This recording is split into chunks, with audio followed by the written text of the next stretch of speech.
एक तो बहुत अच्छा चल से बड़े मास्टर साहब बचा बचा मौसम है आशिकाना, अरे मौसम है आशिकाना, आए दिल कहीं पे उनको कैसे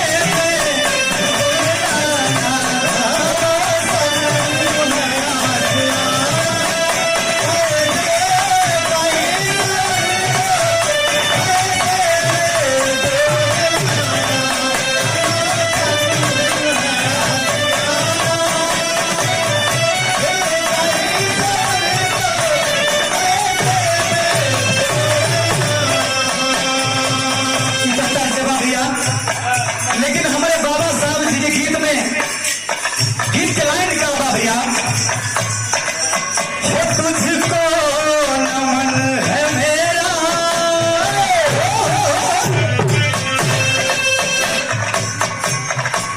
हो तुझको नमन है मेरा, बहुजन बनाने वाले सबको जगाने वाले,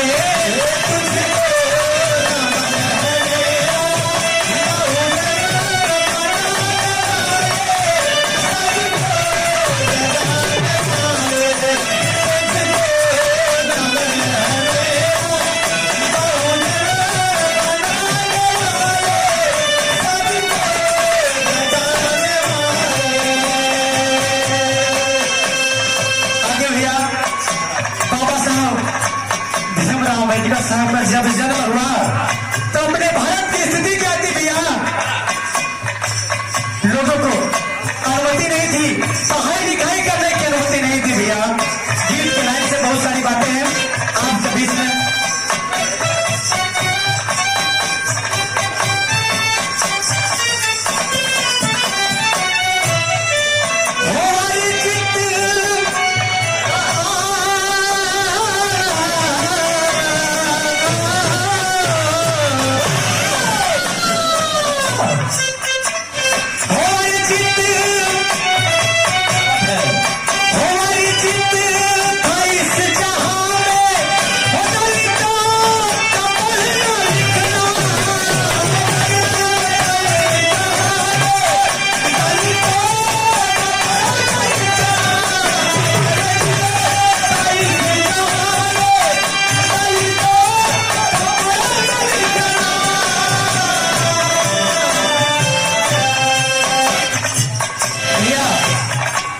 उस समय की बात है।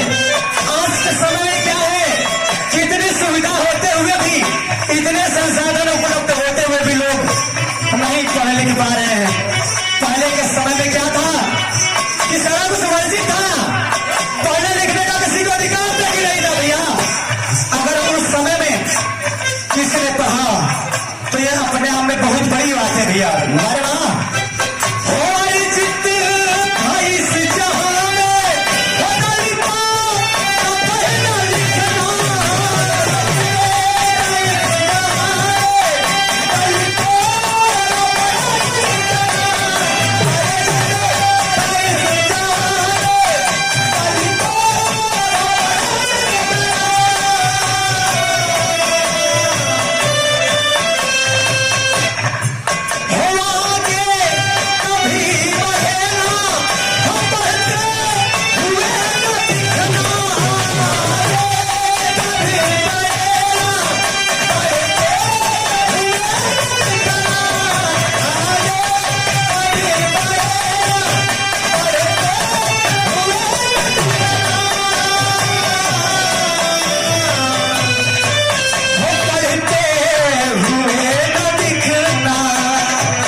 शान से जी रहे हैं, यदि पढ़ाई लिखाई कर रहे हैं, राजनीति में पढ़ाई के क्षेत्र में, हर एक क्षेत्र में यदि हम आप सबको यदि मौका मिल रहा है ना भैया, तो केवल और केवल हमारे बाबा साहब डॉक्टर भीमराव अम्बेडकर साहब के देन हमें भैया। वही इतनी विकट परिस्थिति में उन्होंने सबका सामना किया, सबका विरोध किया उन्होंने, और अपने साथ साथ उन्होंने सबको हक दिलाने का कार्य किया भैया। तो ये अपने आप में एक बहुत बड़ी बात है।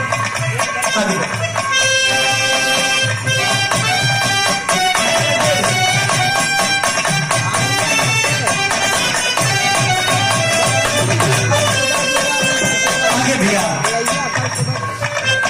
होगा गले में होती झाड़ू दीवानी जाती,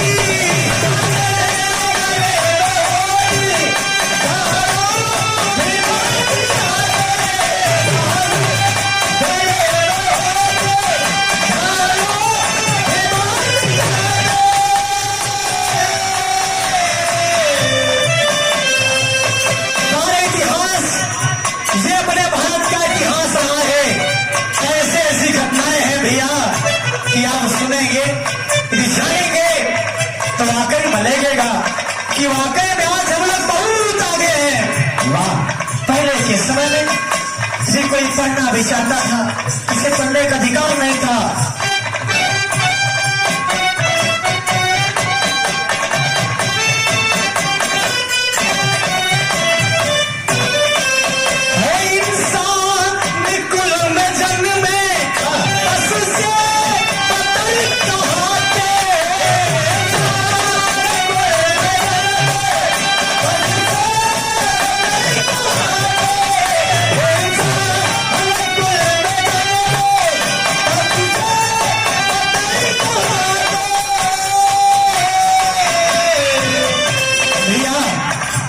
इंसान का जन्म मिला है, लेकिन पशु से भी बदतर व्यवहार हुआ करता था। वाह, आज से पहले के समय में भैया इंसान है, पशु तो नहीं। वाह, अरे गले में होती झाड़ू भी बांधी जाती, इंसान कुल में चले पशु से बदतर कहाते।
भैया होगा जहां बधी थी,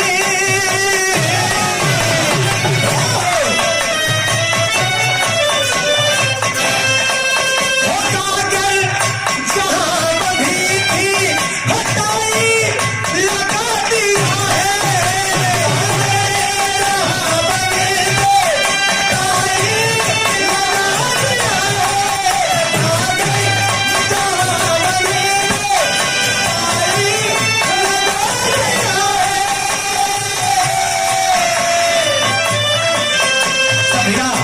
इस सब बाबा साहब के देन में भैया कि जब आप आज हम सब लोग टाई लगाए भाई डॉक्टर साहब की प्रतिमा सामने बा भैया, छोटे में टाई लगी हुई है। पहले क्या था, गले में टाई नहीं बल्कि गागर होती थी, दलितों की ये पहचान होती थी भैया। हो गागर जहां बधी थी, टाई लगा दिया है,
बा भैया, जय हो बाबा साहब।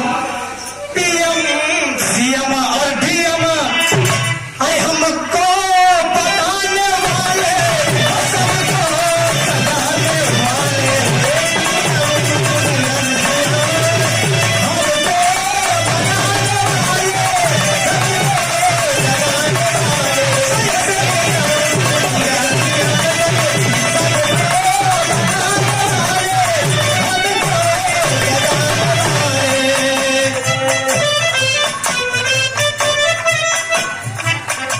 पुनः वही पुरस्कार हमारे परम आदरणीय हृदय के गार्जियन सत्यवान सत्यार्थी भैया और साथ ही साथ में सत्येंद्र बहादुर भैया।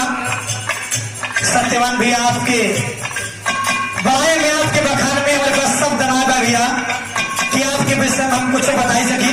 अरे गीत बिरहा जगत के भैया बहुत ही बड़ा, बहुत ही प्रसिद्ध कलाकार, और साथ में सत्येंद्र भैया डीएल पब्लिक स्कूल के भैया प्रधानाचार्य महोदय। आप दोनों सज्जन के कार्यक्रमों से गीत पे 51 रुपया पुरस्कार हुआ।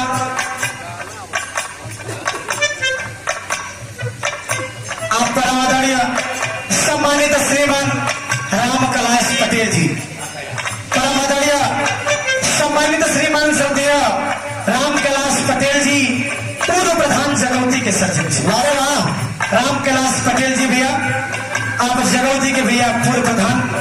आपके कर कमलों से भी बाबा साहब के गीत में 100 रुपया का पुरस्कार। हर पीएम सीएम और डीएम